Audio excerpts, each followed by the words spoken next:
Hi, welcome to Blacticulate, a podcast series featuring UK young black professionals, where we find out how they do what they do, so you can too.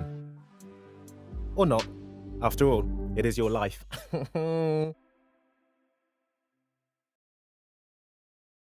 guys, once again, thanks very much for joining me on another episode of Blacticulate. Now, if it's the first time you come into this, Blacticulate is a podcast series featuring UK young black professionals, where we find out how they do what they do, so you can too. In short, black excellence, trust. So today's guest is amazing. She is phenomenal, and her name is Imrie Morgan. For those of you who don't know her, she's the co-founder of ShoutOut Network, which is a UK people of colour podcast network. Don't come at me, Imrie, if I've said that wrong. As well as she's the co-host of Melanin Millennials. And she speaks about what makes a good podcast from her personal experience, as well as what you need in order for you to start your own.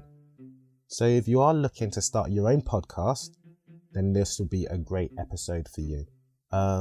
As always, guys, I simply ask, if you've enjoyed this episode, please let us know by just giving us a review on iTunes. Anything you can do to help promote this would be greatly appreciated. So without further ado, I bring to you Imrie Morgan. Sweet, we're good. Yo. Have you ever listened to any of my episodes, just out of interest? Yeah, I've listened to a couple of them. So you know we start off with by going, yo, guys, welcome to another episode of Blacticulate. And as always, we have black excellence on the show. We always try and get our guests to tell us exactly how it is they do what it is they do, so you can too. So in front of me, I've got an amazing lady. She's killing it in the game. Yeah, you are, Imrie, you are. Say hi to the peoples. Hello, everyone. I'm Imrie. You are killing it. Imrie, I normally throw it out to my guests. Can you just, by those who don't know you, what you do, and then we'll just roll from there. Give us a blurb. What do I do? So I'm the CEO of the ShoutOut Network and also the co-founder. So I actually do like the day-to-day running of the network. So making sure that getting the audio out on time, and then finding partnerships and sponsors and planning events. Okay. And so many other things that I have to do as part of like making this network bang. I like it, bang. Yeah. and then also I'm the co-host of the Melanin Millennials podcast, which kind of was the first podcast on the network. Amazing. And you guys have been going for how long? The network or Melanin Millennials? Oh, you didn't start together simultaneously? No, so the network started, It was FA's initial idea from maybe like 2014. And then around, I want to say summer of 2015, he started proactively reaching out to people to do shows. We were finding that people just didn't know what podcasting was. They wanted to do YouTube instead. It was just a mess. So I was like, let me and Satya just start this thing, because we were talking about it anyway. And by the way, Satya is your co-host. Satya is the co-host of Melanin Millennials. Yeah. And I was like, well, we'll just start it and then hopefully lead by example, and then people will come to the network, and also we'll just wax lyrical about things that are important on air. And luckily we did. And now we have like Mostly Lit, and then Two Fools Talking, and Artistic State of Mind, and Unarchived. So a lot of shows later, and we're here. Yeah, okay, so, geez. I always do this to my guests. I almost need to rewind and get into the background. And then, forgive those sound effects, guys. I'm not too sure I might have that on the tape. I might just edit that out. But point is, I like to rewind and just almost get a background of who you are. And so hopefully people who are similar in their background can actually go, I never knew this was a route and this is something I potentially can do. Sure. So, Imrie, tell us, like, growing up, where are you from? Oh. And you know, that's a loaded question when they go, where are you from? It's so loaded, because I'm like, where do I start? So I was born in Luton, a little Staying outside of London. Ouch, Staying, you know. Luton is not known for it's not known for nice things. Yeah. So, I mean, I love Luton. Like, I go back all the time. My dad's family is from there. Okay. Well, they're from Jamaica, but they live there.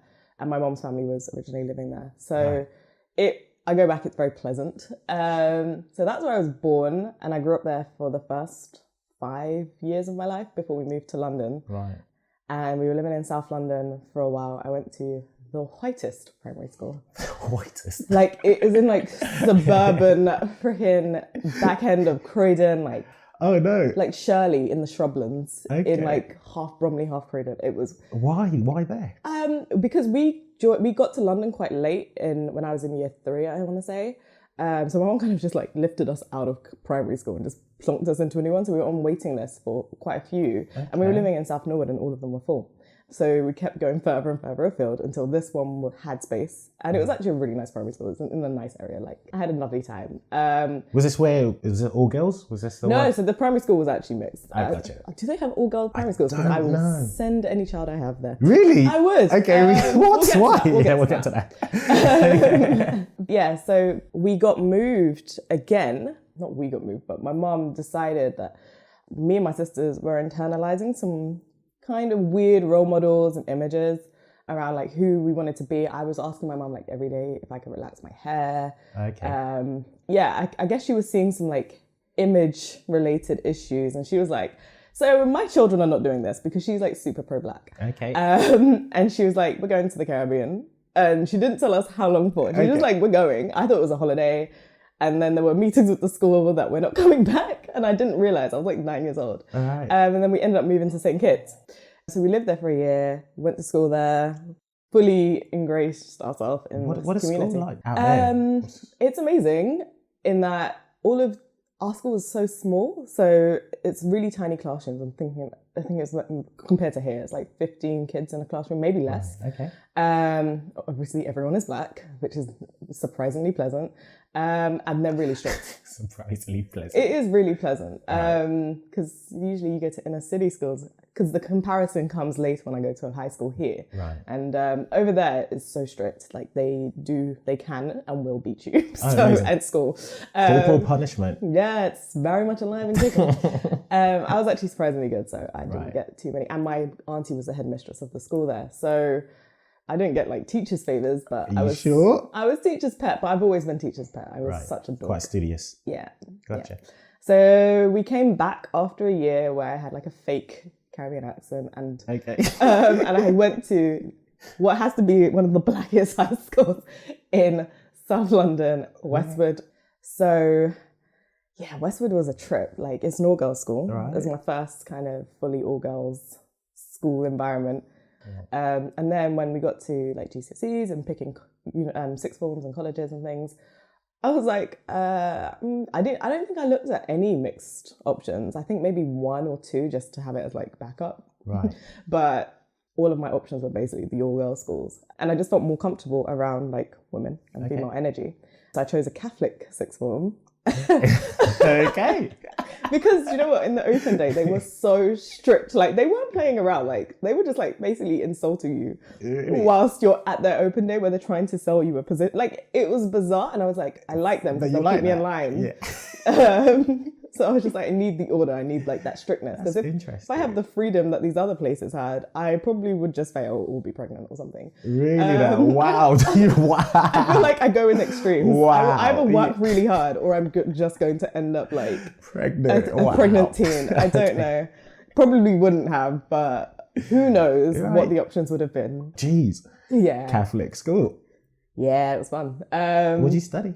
I did biology, chemistry, English lit, and what was the other one? Psychology. Clearly, I love them all so much. And I was studying to be a doctor. I had from a very early age, I wanted to be a forensic scientist, and then I really was like, I just want to cut open bodies, which sounds creepy. I know, I'm with you. But I wanted to do that. That was like my life's path from when I was like 13 years old. Just to cut up bodies. I just want to open someone up. And like in year 10, a science teacher said, you know, in order to do that, you have to be a pathologist, and pathologists are doctors. And I was like, I thought I could be whatever and I could just go and do that because they're dead. Like, I don't have to be a doctor to do that.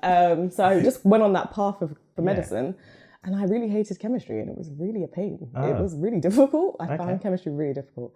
And then I got to like maybe April before A-level exams, and I was like, I don't want to do medicine. Oh. What was the catalyst? What trigger? I think I had done a couple of placements in hospitals. I was just like, I feel unduly stressed. I don't really like this. And I also don't like people that much to treat them if they're sick. Okay. It sounds really harsh, but it was true. I was like, I don't want to look after sick people. I actually want to do this one specific thing. Just cut you up. Yeah. And I was like, what? There's got to be a way that I can get to that place without going this really long route. And when you look at medicine, it's like 5 years of your life. I'm like, oh, I would probably be a med school dropout. Like, I was just looking at like, I don't want to be in uni for 5 years. Okay. I just don't. So I actually cancelled all of my places. Like, I got into, I think, 4 out of 5 that I had applied.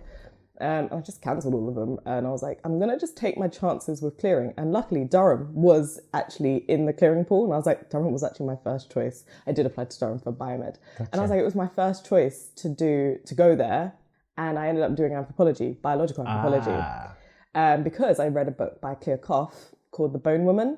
She was a forensic anthropologist, and she used to go around to kind of mass graves I think she went to Bosnia, Rwanda, and one other place that I can't remember. And she would dig up these mass graves in the hopes that she could identify the family members. And she would analyze their bones and try to identify. And I was like, that is cool. Like, that is what I want to do. So I studied anthropology. For 3 years? For 4 years, at university at Durham. And yeah, I was just loving it. And then I did do the bone studying, and it was so boring. Oh my God, it was so boring. I was like, why am I doing this? I hate this so much. It was so bad. Like, I was like, this is so boring. Right. So it got to, we got to picking dissertation subjects. So I was like, I'm going to go for biological strictly. And my options were people, monkeys, or bones. And I was like, people, hell no. Bones, definitely not. So I made monkeys. And I got a position. So luckily, because I lived in St. Kitts and my family's from there, there's 2 centres of research in St. Kitts where they study monkeys. And I had decided that I'm going to study these monkeys for my dissertation. And my auntie connected me with the people that worked there because she had a friend from church who also worked there. That's always how it works. Everything goes down in church. Networking in the Black community goes down in church, people. So she got me the connect, and they said, okay, we have these monkeys that have fetal alcohol syndrome. What? Let's not. Okay. What? It sounds so interesting. Fetal alcohol syndrome. So so they were like, yeah, we have these monkeys that you can study the behavior on. And I was like, okay. So my dissertation, I can't remember the full title. It was like something like, I was investigating the impaired neuropathology of the vervet monkey in St. Kitts or something like that. It was probably longer than that. So so it wasn't niche then, it was quite generic. Yeah, in the grand scheme of things, it was pretty basic. I was really sarcastic. But you were like, yeah, pretty basic. What? Yeah, it's something simple like that. Yeah. Impaired neuropathology just meant that they had fetal alcohol syndrome. It just sounded way more fancy than it needed to be. 100%. I actually left uni for 2 months to go there during the Christmas period and study these monkeys. I didn't actually have to give them alcohol. The alcohol had already been given to them before I got there, like a few years before I got there. So it wasn't me making monkeys drunk. So you can sleep at night. Rest easy. I actually have like a whole different relationship to animals because of that experience. Because it is a medical research center. So a lot of like... They're in cages and whatnot. Yeah, they're in cages. And it's not cruel. It's not unnecessarily cruel. But I can, like, for me, I was just like, you have to develop a really thick skin. Like, if you can't see animals, like, dying of things, this is not the job for you. Like, there's a lot of things that you'll see going around that kind of look gross and are unpleasant. So, yeah, I studied that. I did that for 2 months. And then afterwards, I did the dissertation, passed uni. I graduated top 3, actually. So now we graduated. Yes, I've graduated. And the centre said, we have a longer study on this. Would you like to come back and keep doing what you're doing? And I was like, yeah, what? You are so fascinating because your background thus far and what you do right now is like chalk and cheese. Yeah. So I'm still with you in the story because how is this literally coming to where we sit right now? By the way, guys, we are sitting in the stood, as you call it. Stood. I won't have to describe it, will I? I'm sure. It's my living room, mate. It's your living room. Right now, it's operating as living room. It's living room by day and studio by night. And like, there's always equipment lying around and wires to trip over. Which is amazing. Now you're officially in St. Kitts. You're studying, or rather, actually, you're not studying. You're working. You're employed. Yeah. What made I was you? rich there, man. Were you? You're living a I life? was like balling in St. Kitts terms. It was like basically poor here if I was here, but Yeah. it's all relative. You're making it rain. Love that. Then what happened? Like, how comes we find you here? It's such a great question. So I was doing so well.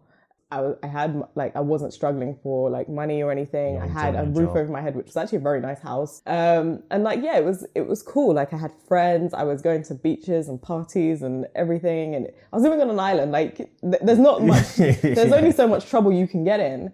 And then, my project was kind of wrapping up. So they put me on a different project, which was for me really difficult. It was a really tough project. I don't know how much I can say about it, but they gave the monkeys something that was with the intention that it would impact them quite negatively. And then the end result would be that they had to die. So I'd already seen smokes. Yeah, I would see This is not for the faint-hearted. No, it really wasn't. So I saw the first wave of that project because it came in 2 waves.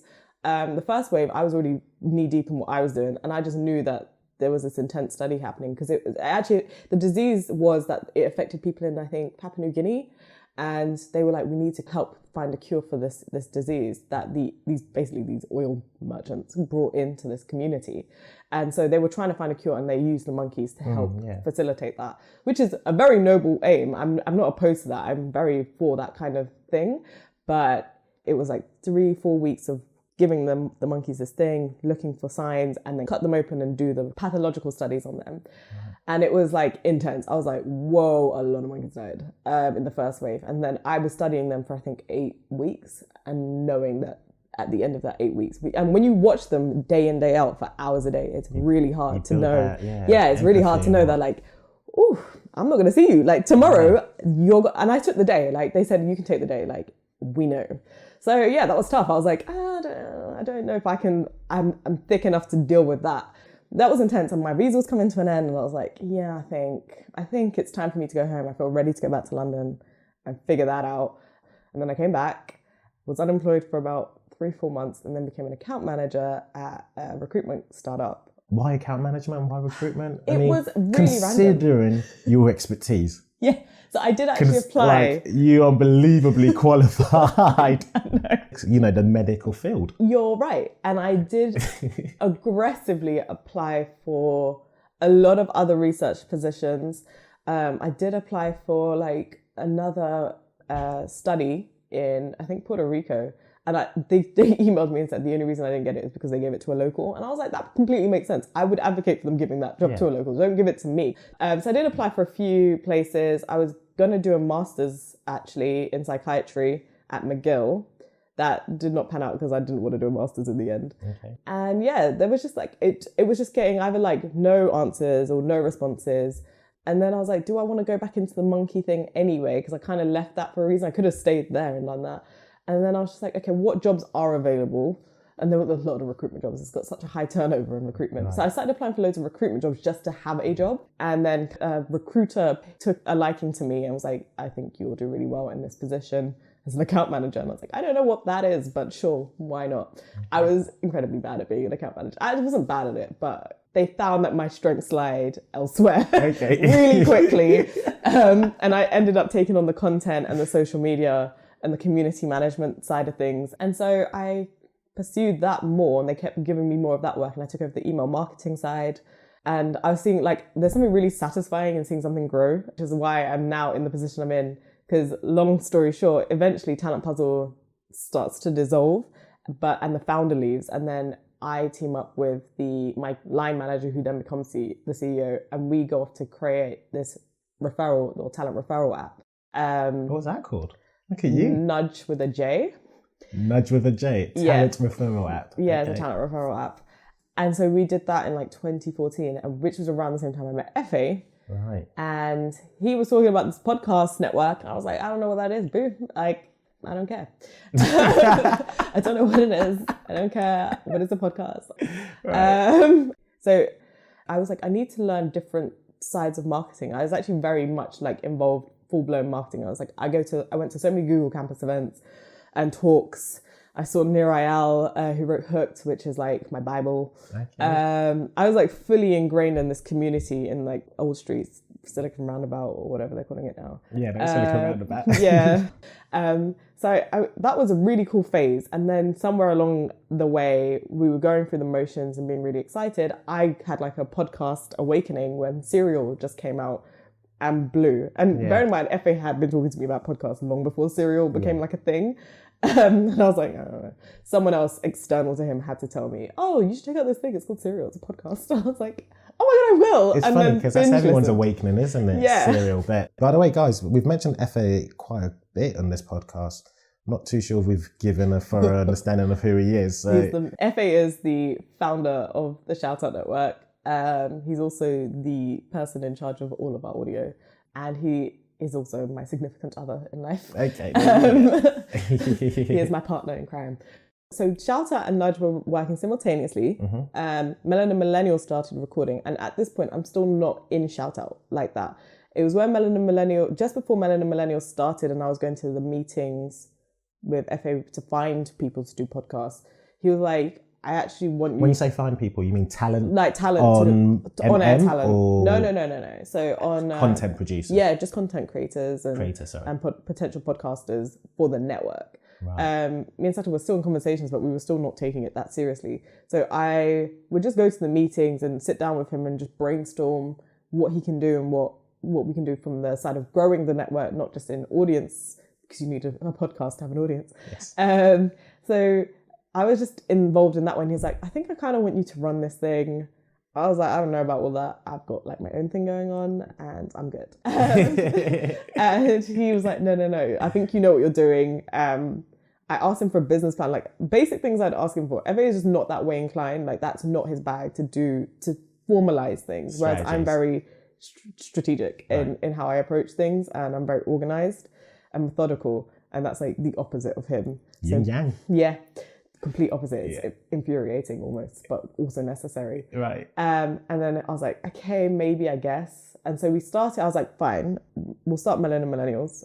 Me and Satya agreed upon the name, started the recording, and then figuring out like the actual physical process of getting a podcast out there. Right. So we were hosting for SoundCloud. Tell us about that. I mean, now we're bringing into the how-tos, which is what Blacticulate really is all about. Yeah, so figuring that out. So you got the name, right? Yeah. You've got your co-host because you don't want to do it alone. You felt it was quite rich to have a co-host. Yeah, and at this point, there was no business strategy. I was just running this thing. I was a person by title. I was like, I didn't know what it meant. I was like, I don't know what I'm doing. I'm just here growing our show. How much content did you have prior to your launch, or was it a strategy to try and get X amount? Before launching and then just being able to publish it. Yeah, I think our plan was to have 3 episodes on launch, and then we were going to just record weekly. That was always the plan because it was such a topical show. So our first 2 episodes were recorded maybe like the beginning of November, end of October. And then we recorded, I think, a 3rd one because something big had happened in the 3rd episode. I can't remember what it was. I think it was to do with a girl's braids being fired from work or not getting a job. Right. And it was like, we can't not talk about this as like black girls with natural hair and wearing extensions. So we did like a kind of emergency recording just before we were meant to launch the show. Right. We also had no ShoutOut Network website. Like there was a really basic version of the website that FA hired someone to do and it was terrible. And so I was like, I have 16 hours before this show goes out to get a website up. And to have something there to say like, okay, this is where we collect this thing and this is what the network's going to be. Yeah. And I'd say we put it out there. I can't even tell you the first place we promoted it. It might have been like on Twitter. So you were definitely like full throttle when it came down to the launch. Yeah. And you're doing it simultaneously whilst Nudge was happening. Okay. But funnily enough, things shifted in Nudge. So the relationship between me and the founder just shifted. Like, I don't know, like we were great and then I came back and it was like not great. So I don't know if like whilst I was away there was meetings with investors, I don't know, but the energy changed, the relationship changed, and it was just getting unpleasant to say the least, like really unbearable. And I was like, I don't really know what's going on, but I'm doing this other thing on the side that's actually giving me joy. So out of all of the things in my life, like my relationship was fine and my side projects were fine, but work is the one thing that's off now. Whereas before it was more friends and family relationships were a bit off before. And then, So something always has to be off kilter for me to be okay. Life. Yes, life happens Yeah. and it comes at you so fast. And so I was like, okay, I'm just going to commit to the network full time because things were going well. We had added Two Fools Talking just started. Right. We were planning the roof party for other podcasters that are out there because Yeah. there were a limited number of us still at that time. And so having I think there was about 60 people on the roof and maybe about 20 or 30 of them were actual podcasters. Or It was a banging party, by the way, guys. I went to it and the food was on point. Yeah, the food was good. The food was on point. I didn't even get a proper plate, because I lost my keys. I mean, I came for the food. I mean, no, I'm joking. I came for the...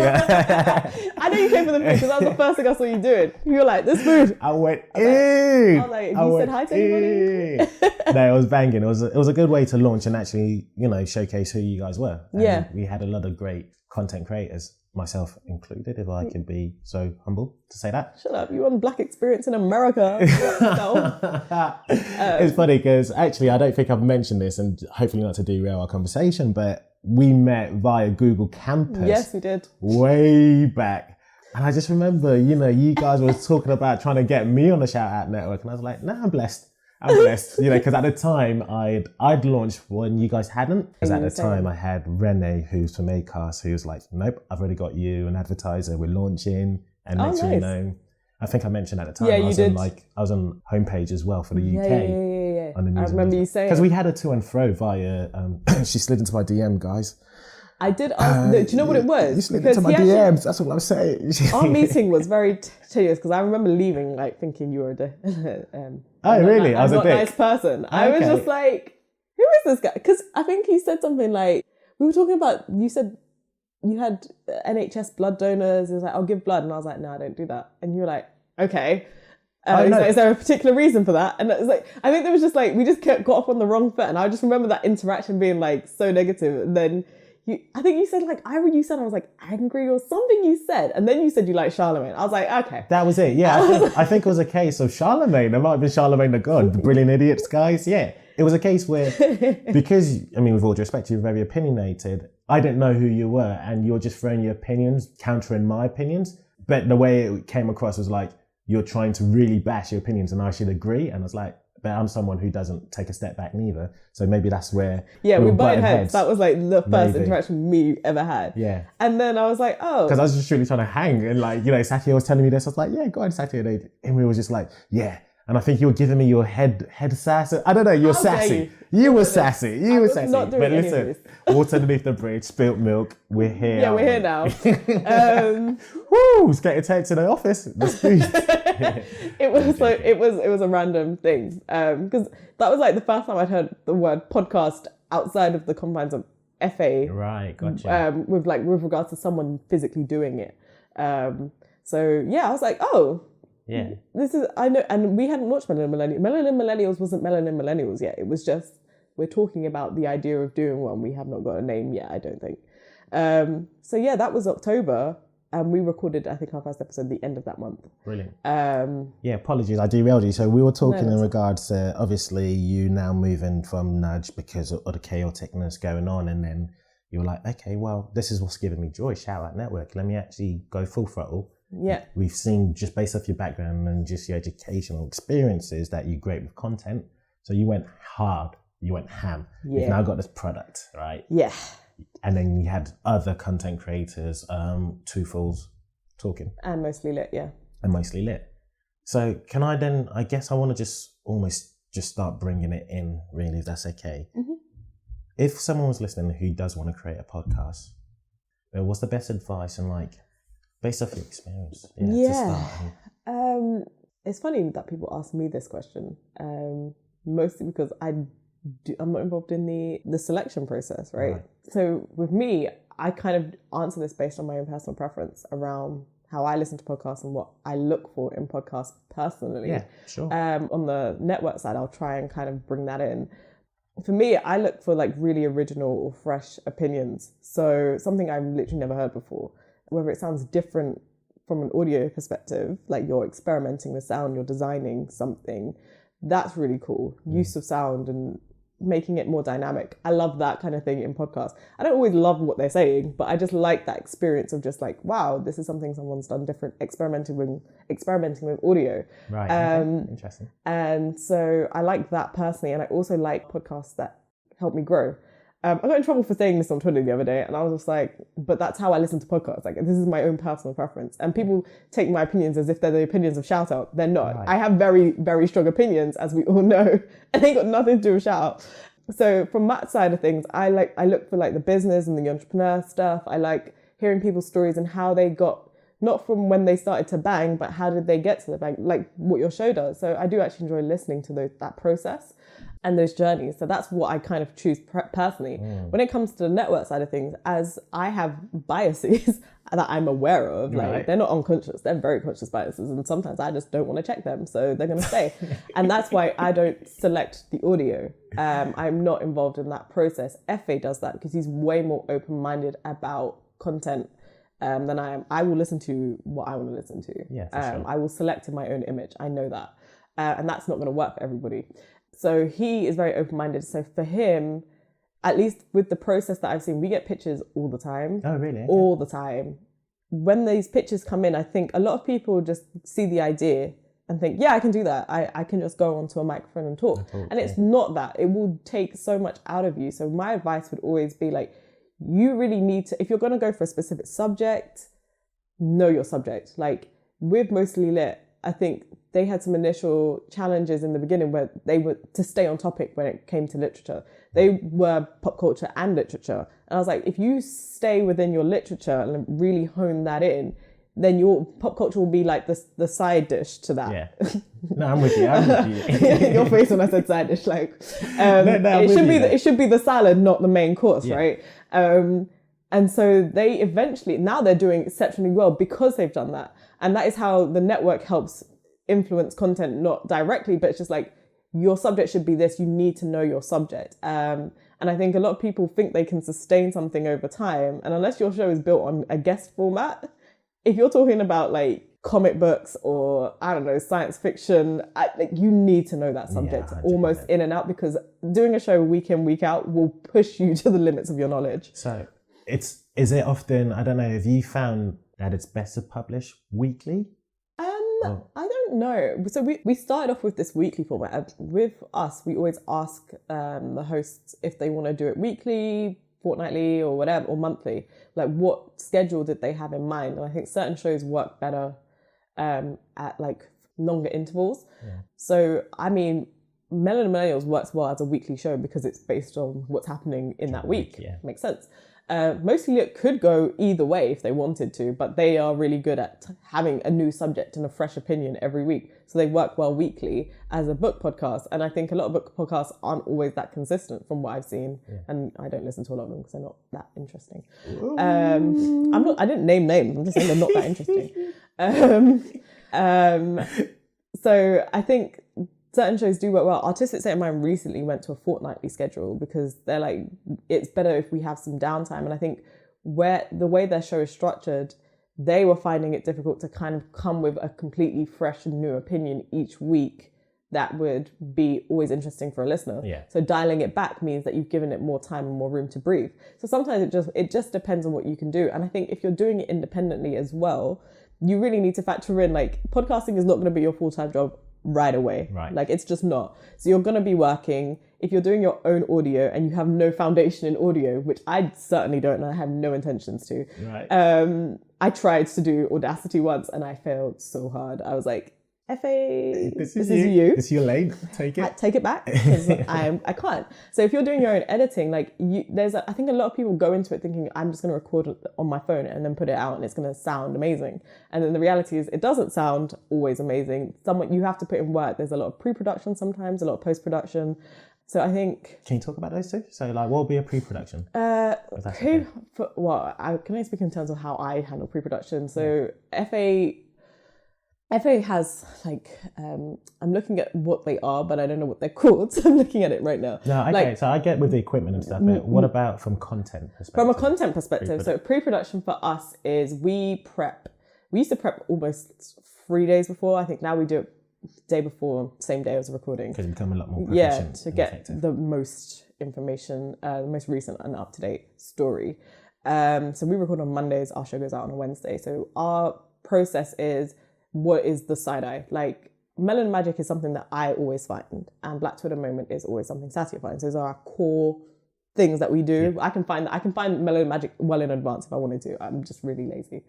And side-eye is like, okay. I don't think you're lazy in the slightest. I mean, we can all hear you're not lazy in the slightest. But okay, so when it comes to Melanin Magic, I'm literally so last minute. Like, I'm literally Googling Black women to see if something amazing happened this week. And so with the side-eye, there's so many headlines, so many things happen in a week that it's like, we don't run like other pop culture shows where they talk about loads of subjects at once and just filter through the news. We pick one, and we have to like both agree on that one subject. And then when it comes to the side-eye, it's usually loosely related to the Afrobates, which is the general discussion around it, where we really break it down. So we have to know, like, okay, this is the theme from this side-eye. How are we now going to dissect it? And if there's a guest involved, we already know who the guest is in advance. Like, how does that work? We have a Calendly system now. We used to just do it by hand, and that was a mess. Right. And just Gmail invites. So, but do you approach guests, or do they come to you? Some people have approached us. Our guest that was on this week's episode, Jefferson Ellison, he was our first American guest actually. His publicist sent us a press release about him being like one of the youngest creative directors in fashion, he's a brand owner now for a brand called Jawbreaking. And I was like, this is somewhat interesting. And we had just had an episode with a fashion blogger, plus size blogger, Stephanie. It kind of came just after that. And one of our listeners was also a fashion editor, a freelance fashion editor, who was also on this episode. And she was like, I want to talk more about this from behind the scenes as a fashion insider. And so Satia was like, okay, well, let's see if we can get both of them on the same episode and talk about it from the industry perspective, because we don't like to double up on subjects too much. We like to just kind of, if we can collaborate as much as possible, that's sense. What we did. So Jeannie came in and Jefferson called in, and that was like, they both actually on this occasion proactively said, I want to come to you guys and talk about this subject. And so that's how that happened. But usually we kind of just look at who's interesting, who's got a kind of strong opinion. We don't interview our guests. That's not how our show works. You're coming to join our discussion. And usually we'll create that discussion somewhat around what you're doing or your subject matter as it ties in with the news. So it is quite a lot of like being very strategic in how that side-eye is created and how it relates to the main debate, because that's where the guests' opinions and expertise comes into play. So usually we do reach out to the people that we know are loud and strong with their opinions, because they're going to have to be with you two. I mean, otherwise people call us assassins, you know. I was just like, how? If they come through and they're not able to hold their own with you two, it's a wrap. It's a wrap. Okay, so let's try and wrap this up. So we know insofar as what it takes, like the route of entry, it's pretty simple. If you do have a strong opinion and you have a unique perspective, then by all means, creating content like a podcast is something you should do. But you should invest in good audio equipment. And audiences are quite unforgiving, aren't they, when the audio is bad? Yeah. Insofar as when it comes down to consistency and whatnot, again, it depends very much on your content. So if it's something that is current affairs and topical, then weekly makes sense. But if it's something that's a little bit more evergreen and long lasting, so it could be fortnightly or month. Is that fair? Yeah, I'd say that's pretty accurate sum up. In regards to audience and tools needed, I mean, we haven't really spoken about that, but you said you went hard on Twitter. You did a lot of Twitter advertising and Facebook. Any learnings from there? I only experimented with Facebook twice and I hated both of those occasions. Okay, why? Because I find Facebook advertising really difficult. I'm not sure why. Okay. I think it takes so much experimentation, but the budget for Facebook versus the budget for Twitter, you can get more for your money with Twitter. Whereas I know that with targeting, Facebook is second to none in this world. Yeah. Facebook and Google, yeah. Sure. Hey. I mean, if you say so. I mean, I've tried some Google advertising. I feel like still in terms of being able to target based on certain things, Facebook is pretty stellar. Okay. For that. So Facebook was a bit of a tough nut to crack. So we had like I think our first port of call, actually I do know what it was. So our first port of call was to just migrate to create a Facebook group of all of the people that we think we would consider Melanin Millennials. Because at this point, we had a very clear vision of what the show was. It was primarily us as Black women speaking about millennial issues. So us being Black was kind of not the primary focus. It was just the millennial struggles. But then it was always going to come from the perspective of Black women. Yeah. So they were inextricably linked. So we were just like, who embodies that kind of general thing? Who's quote unquote woke? And we just found all of our friends on Facebook that embodied that and added them to a group. And then we found that like people actually started adding their friends to that group. Now the group is a bit dead. The group is dead now, but why is that? Because I'm really bad at. I'm not on Facebook. Yeah, so and I think Sassia sometimes is on there.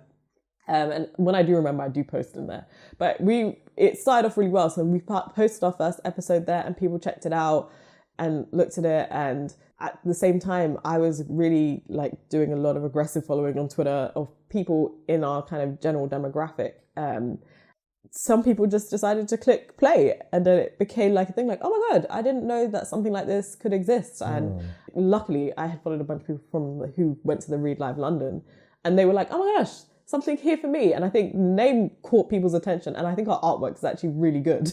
Yeah. So it really was like, oh no, this makes sense. I would listen to something like that because it is reminiscent of like that Read look, but also there's purple from like, and it wasn't actually directly drawn from like Another Round or the Read. It was just like, this is what the designer came back with, right, and this is the one we liked. But I can see how there's people will take away. Yeah, it looked familiar. And yeah, people were like, they compare us to them, and I'm like, our shows are nothing like these two shows, but you just see the artwork, and so I get it. And so yeah, people started listening in, and then they started sharing it, and then iTunes put us on New and Noteworthy in Society and Culture for a long time, and then on the main page.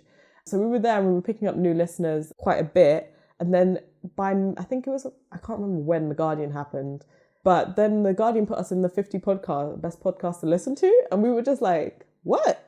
What do you mean? Like, amazing. Do you know how much I love The Guardian? Like, yeah. I was such a Guardian stan. Things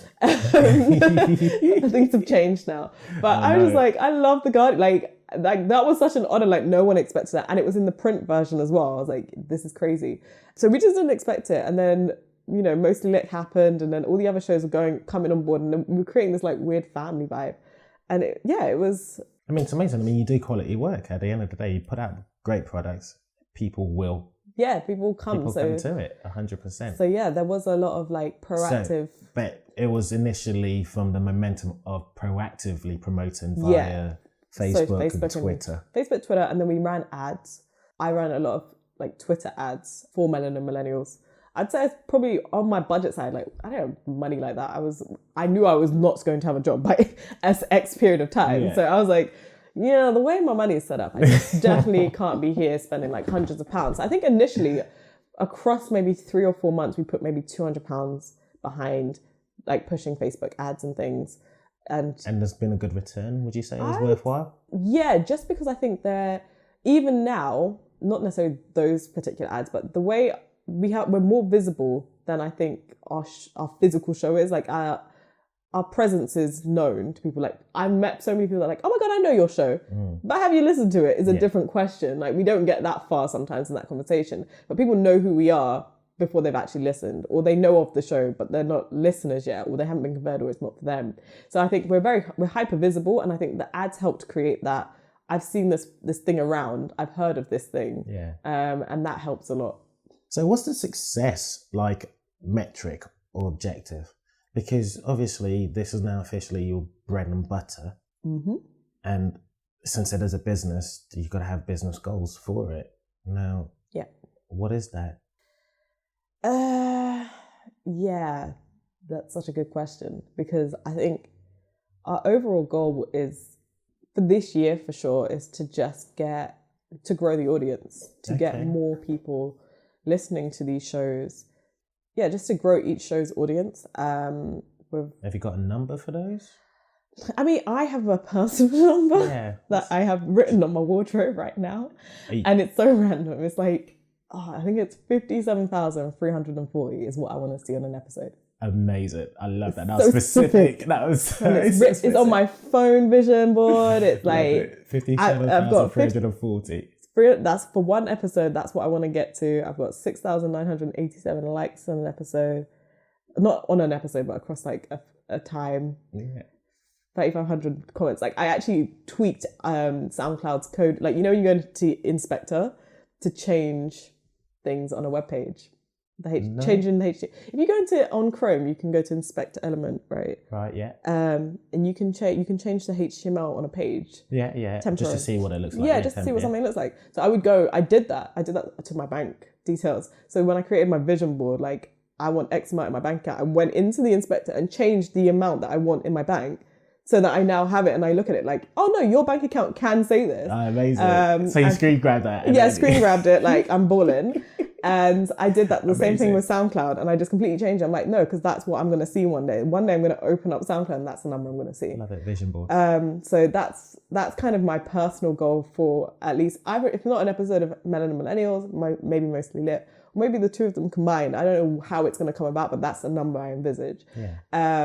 And then just kind of being more collaborative in terms of the wider podcast landscape in the UK. So kind of really not only having like a very firm presence, which I think we're doing a pretty good job of at the moment, but in terms of our business goals, it's just like, how do we make it more of a community, and how do we readjust the balance in the media? So it's not tied to financial gains, because I think podcasting is still very much in its infancy when it comes to the money side here. Yeah. For this year, it's more about how do we execute on a vision, and then with that, we can start looking at the commercial side more seriously, because I think we now are getting approached by sponsors and advertisers. So that's a brand new challenge for me to take on, because I actually am a bit of a noob when it comes to like money and how that works, and if the requests are reasonable, and what can I ask the podcasters to do and not do.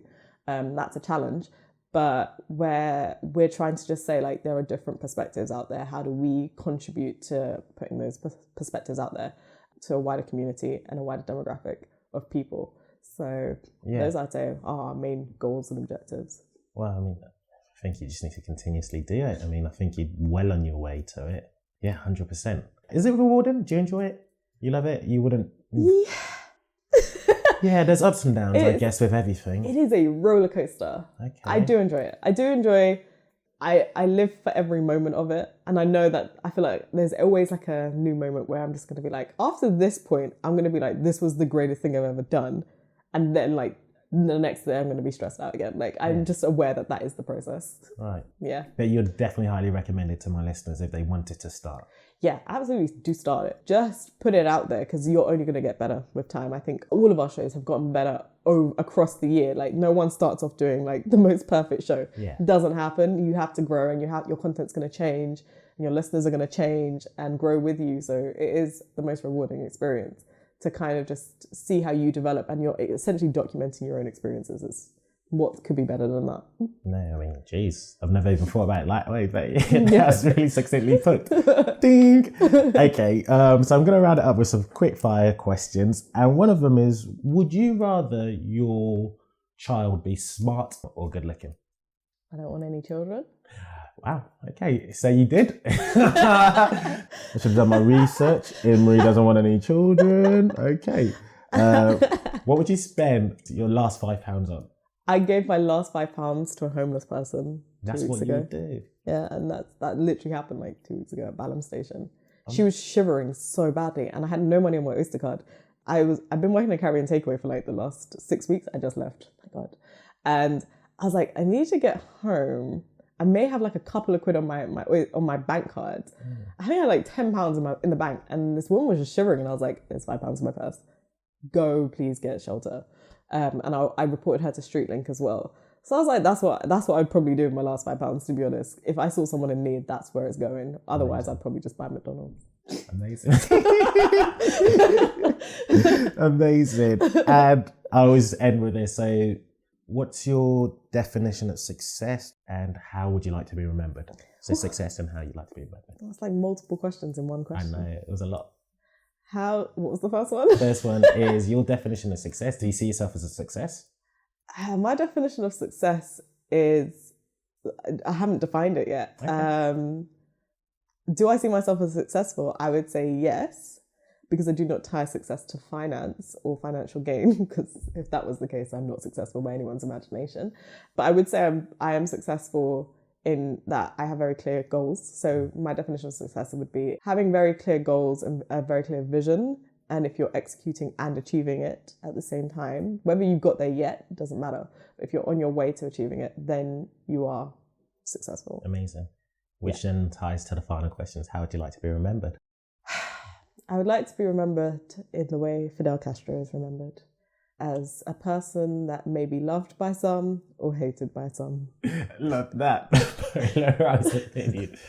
So how can we find you, support, and just, share and show you some love? So I'm on Twitter at Imrie Morgan. That's IMI and Morgan, like the captain. And you can find Melanin Millennials at Melanin Mill with an E at the end. And I'm also the ShoutOut Networks at ShoutOut LDN on Twitter and at shoutout.ldn on Instagram. And then obviously the ShoutOut Networks website is shoutoutnetwork.co.uk. So all of those shows are there. We have quite a few events coming up in the next year. Some are bigger than others. So that's something to keep an eye out for. And yeah, I think that's pretty much all of our contact details. Amazing. I'm going to put that, guys, as always, in the show notes. So once again, thank you very much for your time. You are welcome. It's been an absolute pleasure. There's a lot of things I did not know about you, and I'm sure maybe a lot of people didn't as well, but you've been phenomenal. So thank you very much. Cheers, Ade.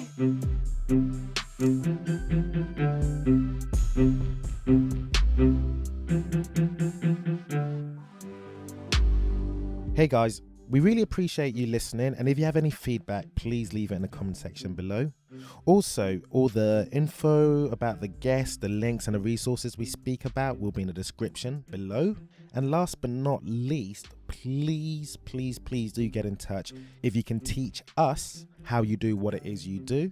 Because after all, Blacticulate is all about empowering and upskilling the community. Thanks guys, you're the best. See you soon.